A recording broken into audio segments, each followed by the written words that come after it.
8 million people, like tennis player Serena Williams, have been deceived into joining the JW cult. In this video, I'll expose what makes an organization a cult.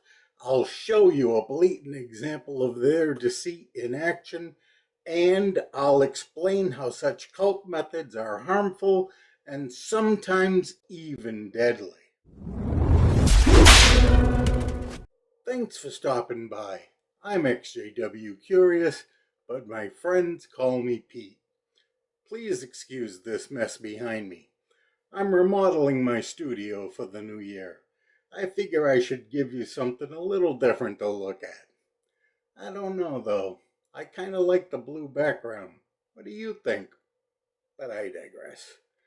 During my years as a JW, I never recognized the fact that I was actually in a cult. It wasn't until I read a study by Dr. Stephen Hassan that the realization hit me hard. Dr. Hassan has spent over 30 years studying authoritarian high control groups, commonly known as cults. He developed a list of methods used by cults to gain and keep control over its members. It's called the BITE model of authoritarian high control groups. BITE is an acronym for behavior, information, thought, and emotion. These represent the areas of a person's life the cult controls. In one article he published, he compared the JW organization to the BITE model. The article is an eye-opener. I will put a link in the description to the article so you can see it for yourself. Let's look at an example of a cult method commonly used on JWs. The website of Jehovah's Witnesses is jw.org. Nowadays, the preaching work consists of little more than showing people videos from the site and directing them to it. There is a news section where articles talk about current events that somehow affect JWs somewhere in the world. Some of the articles are about actual news events. Here is one such article about an earthquake that hit the Philippines last month. Again, I will put a link in the description to see the article for yourself. The article states, on November 17, 2023, a magnitude 6.7 underwater earthquake struck near the southern Philippines. The quake occurred about 26 kilometers south of the island of Mindanao. In the Davao regions, General Santos City, and Sarangani province, various buildings were damaged, including government facilities, schools, and shopping malls. Many homes were also affected. But there are no problems so far. We have the facts of what, where, and when, along with a brief description of how much damage took place. But here is where the cult method shows up. Under the subheading, Effects on Our Brothers and Sisters, we read, sadly, one sister died. 10 brothers and sisters suffered injuries. Among these is the circuit overseer's wife who is hospitalized but is in stable condition. 4 homes sustained major damage, 4 homes sustained minor damage, 2 kingdom halls sustained minor damage. Did anything stand out to you about that part of the article? So to recap the story, we see some basic facts like what, where, and when. We know buildings were damaged. Watchtower, being a real estate corporation, focuses on property damage a lot in these articles. We see a detailed report on how JWs were affected. 1 dead, 10 injured, and then a detailed list of property damage. If Serena were to read this article, she would no doubt feel compassion for the JWs affected by the quake. But there is no mention of the non-JWs who were affected. Looking at this one-sided article, Serena might think no worldly people were affected, just buildings.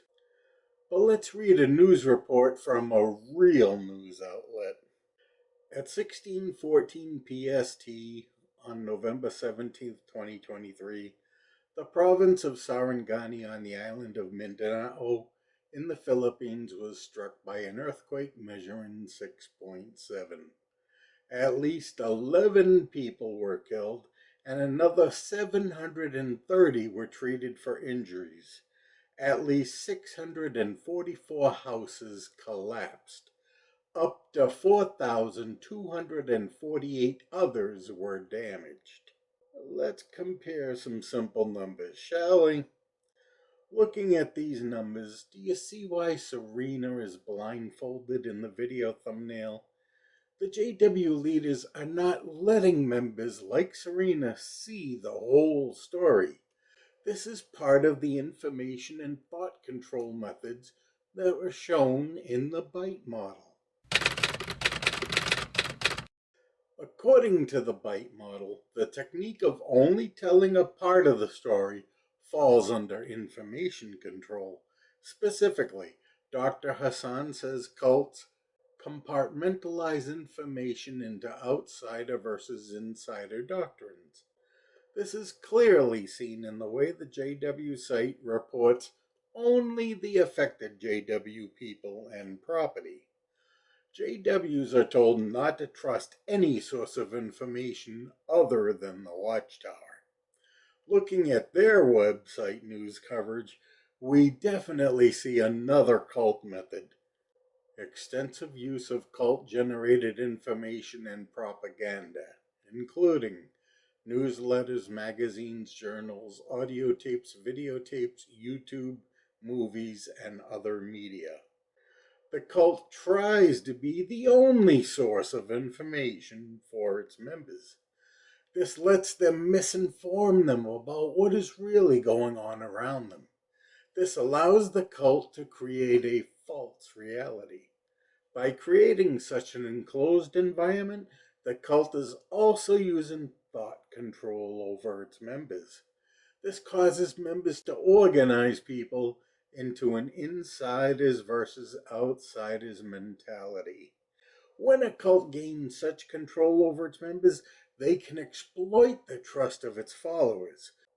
One example is the JW blood doctrine, which, according to the National Institute of Health, results in an estimated 1,000 JW deaths every year. Again, I will put a link in the description to the article so you can see it for yourself. This is just one example of the cult methods used by the JW leadership to deceive members like Serena. There are dozens of different tactics they use, like cherry-picking words from Bible verses. They often misquote statements from outside sources. They also use imagery in their publications that is either factually wrong or mentally influential. And if you enjoyed this video, YouTube thinks you'll like this one too. Go ahead, watch it.